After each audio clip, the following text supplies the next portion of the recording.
Hello and good day. Pleased to be with you once again. This is Paulio the Arcturian. Spent many times in Arcturus, and I love the Arcturian energy. Welcome to today's talk. Today we are talking about co-creation of all species across our universe.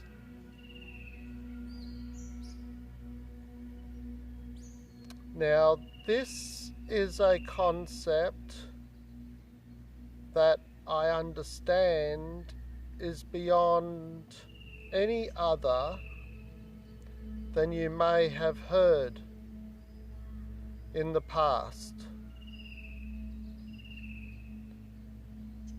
And I can't say that I've really heard of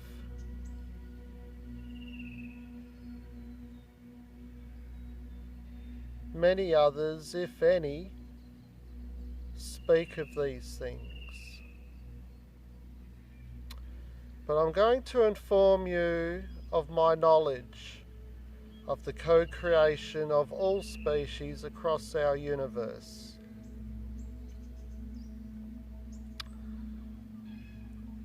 The first thing that is worth noting is that all things are made of energy. And we have a concept of God, or Prime Creator, as I prefer to announce this entity. And Prime Creator is the original source of all things. All things have come out and from this source,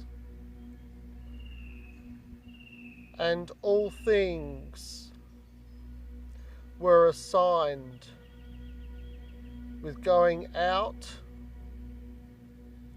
create, experience, and bring all knowledge back unto itself. To know something is far different to experiencing it.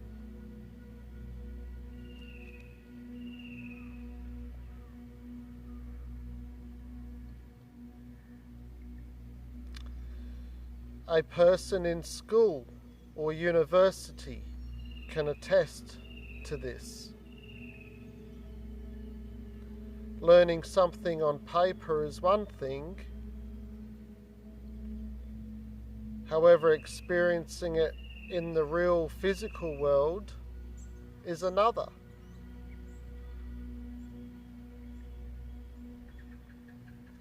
So, this is what our source energy, Prime Creator, seeks.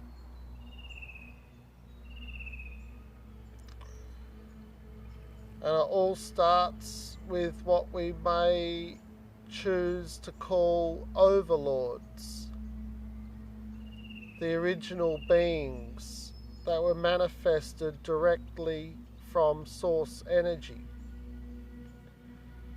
who divided themselves and created a hierarchy, and those themselves created a hierarchy. And once energy was able to be manipulated into a more solid state of being, we eventually had and have received the manifestation of physical worlds.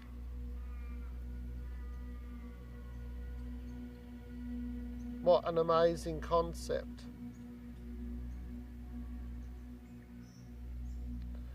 We are, by nature, conscious awareness,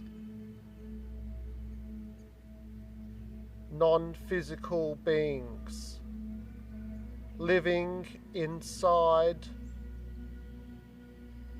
a manufactured physical vehicle, existing on a manufactured physical plane of grass, soil, water, trees, plants, animals, and amphibious creatures. We live in a wonderment of life.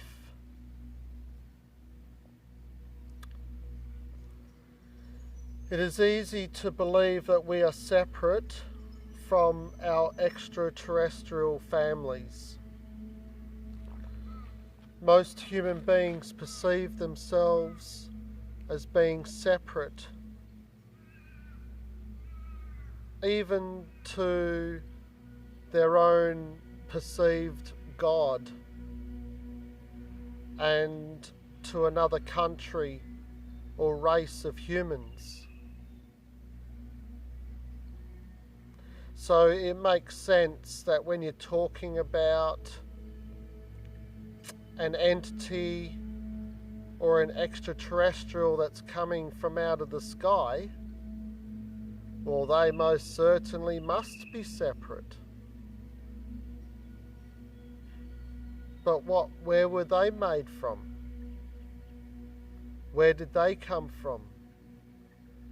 What created them?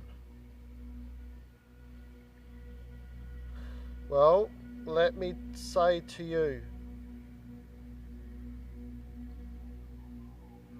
they are energy beings as well.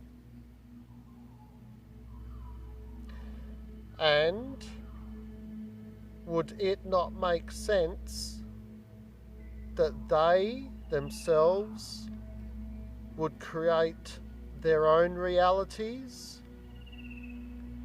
and perhaps create new realities, just as source energy or prime creator has done itself? Does our energy not come from this benevolent source of energy? And if so, why would not extraterrestrial entities be made from the same source energy?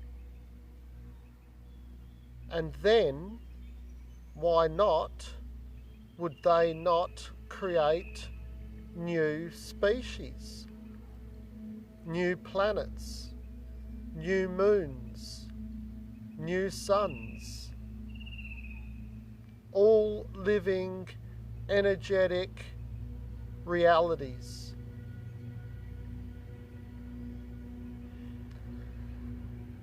So why would these extraterrestrials build and create and form life on new planets and create new species? To create, as source energy has requested, go out and create and bring all things back to me. So how do all these creations go back to source energy? Well, if all things are created from source energy, then wouldn't it by default be reabsorbed through the energy of creation?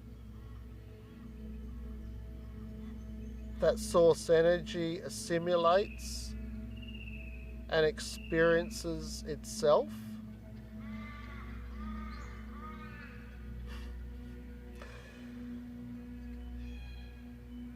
I understand that it is a philosophy and a concept that starts to go beyond the means of the thinking of the masses. However, I can assure you that with intellectual analysation of the physics of our planet, of the quantum energies and their principles,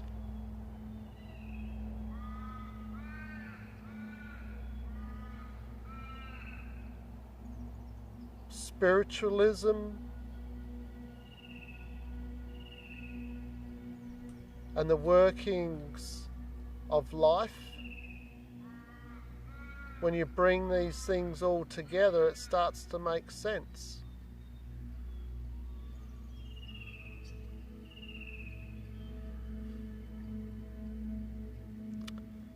You see, the most densest matter on this planet, they say, is consumed of 98% space. And we're talking about the space between the protons and the neutrons and the electrons to the next atom that's next to it. All in between is space. However, they are now witnessing that there is something else in between, and they're calling it dark matter or antimatter, and they are investigating the principalities of this matter that is unseen. They know that it's there, but they are unable to see it. I can say that antimatter is inside every human being, but it's in a fragment quantity, and it is necessary to hold all other matter in place.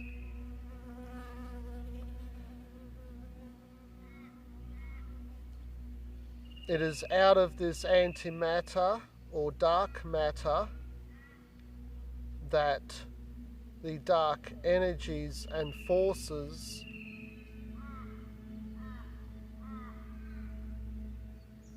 become powerful from and utilize to their own means. Very complicated situation and idea, but you can do your research on that. There is a lot of information out there that will blow your mind if you do the research.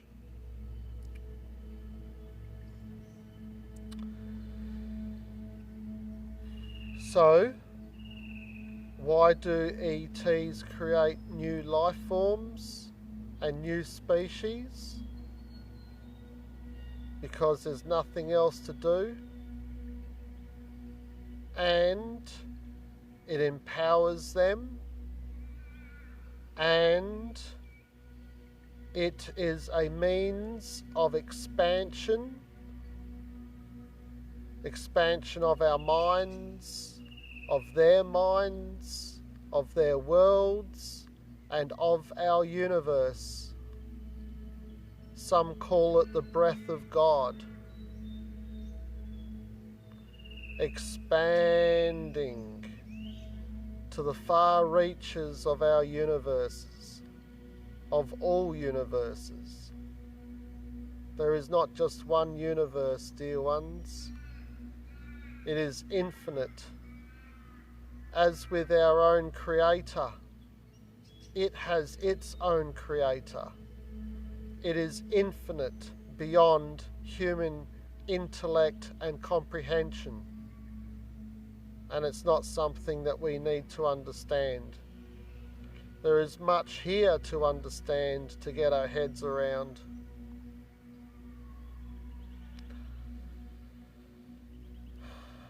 So I've spoken about extraterrestrials many times. Why do I believe in them? Well, I've known ever since a child of their existence. I've met people that have seen them in the skies regularly, seen unidentified flying craft fly in the sky before them on many occasions in some areas. Katanning, I believe, was a popular spot for UFOs back in the 60s, 70s. There are many recordings from passenger planes of weird objects floating in the sky above the clouds. There's lots of that on the internet.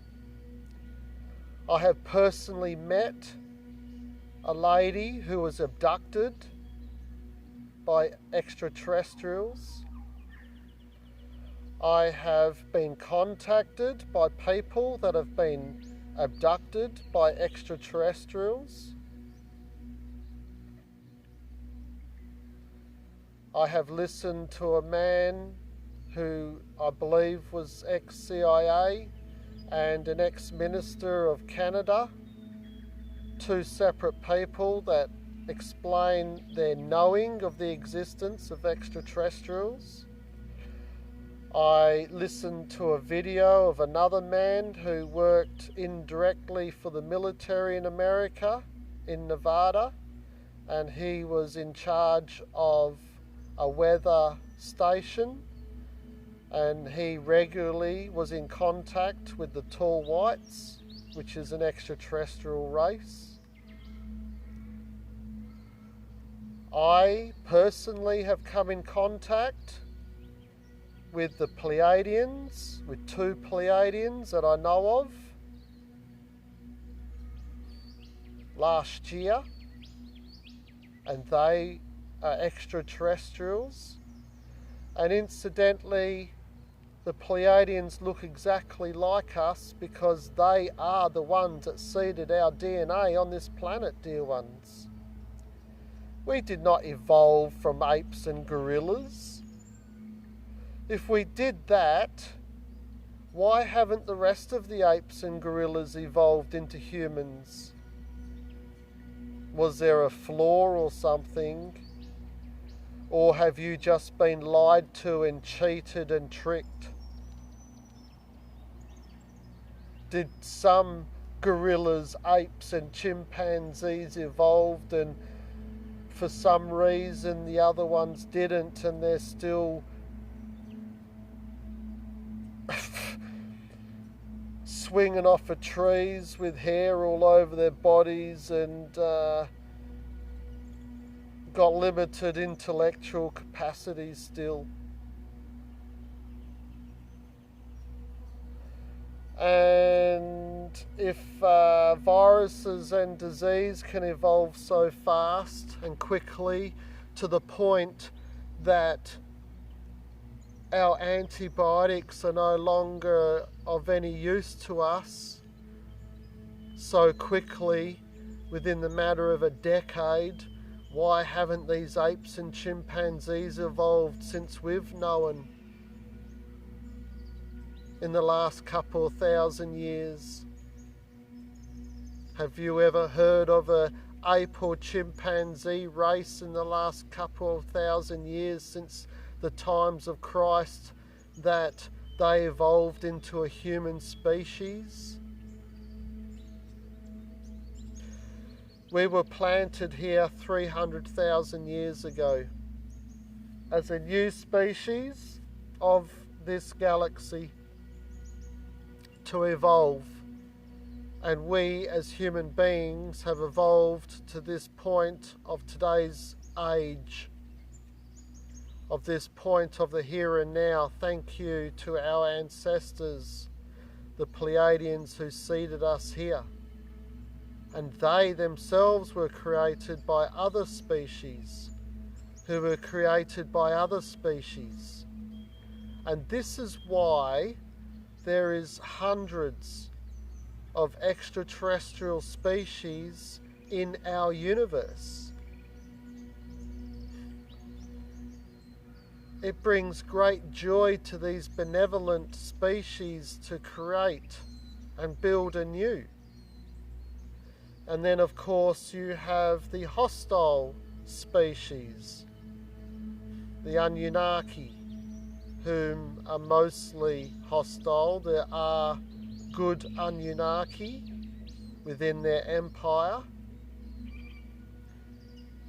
You have the Greys, which are basically the servants of the Anunnaki.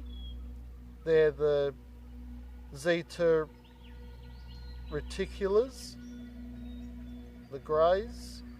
There's small ones and there's tall ones of those. And there was a guy in America that just sold I think it was a 10-hectare ranch, and he sold it for $6 million. And he specifically said in the advertisement that you have to get used to the extraterrestrials here. It's not for everybody. Because he knew that there was a portal at one end of his property and there was another portal at the other end of the property. And every now and again he'd catch them in his house and he'd fight with them and kill them or get rid of them. And one day they were trying to carry his wife into some spacecraft.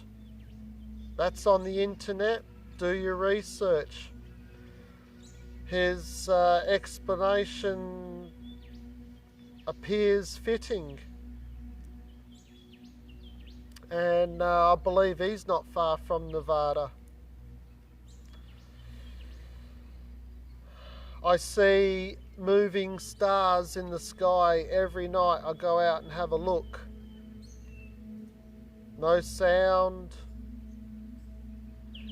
They appear to change shape, colour. I can see them rotating. I can see them moving. I can see them changing direction, stopping and starting, not moving anything like a man-made object.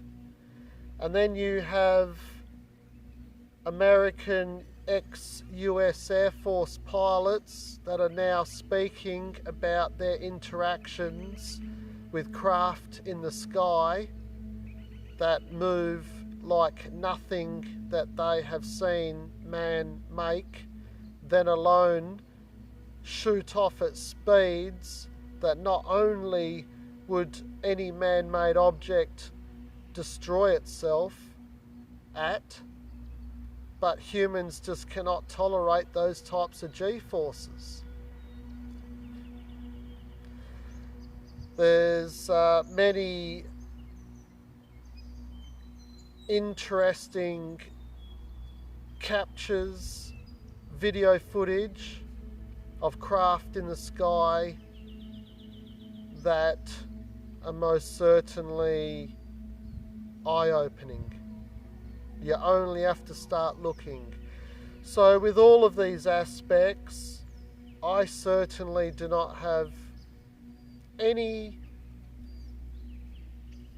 second guess that we are most certainly not alone in the universe. And let's face it, do you really think that this could be the only existing life on a planet across our whole universe? Really? It does not make sense. Rest assured, we will have disclosure very soon, and I am most certainly looking forward to this phenomenon. The movie Star Wars, you know, it shows the interaction of all these different species of galactic beings interacting with each other, hanging out on all these different planets and different types of planets and jumping in spaceships. What an imagination from creators of movies. Perhaps they have had memories of their galactic selves, unbeknown to them, and then they create these movies. Would you not perceive that that could happen here on this planet within the next 10 to 20 years? Because I say this, there are governments around this world that are fully informed of the existence of extraterrestrials because they are physically interacting with them right here, right now, and they've been doing it for decades, and they've been hiding it from the masses. It's as simple as that. But we have come to a place of benevolence as a human being species. And now the other benevolent beings have come in to assist us with our ascension process. And these hostile humans and beings are being exposed day by day by day by day. You can do your research on that, folks. It's like the Roswell incident. Not many people know that there was a second UFO that was brought down at the same time as the one that they call a weather balloon in Roswell in 1947. They don't tell you that there was a Arcturian extraterrestrial that was captured, and her name is Errol, and there is a video on YouTube of the transcript of the 6-week interview with Errol. It goes for 4.5 hours, and it's called Meet Errol the Extraterrestrial. Look it up and view that transcript with an open mind. It is very, very special information.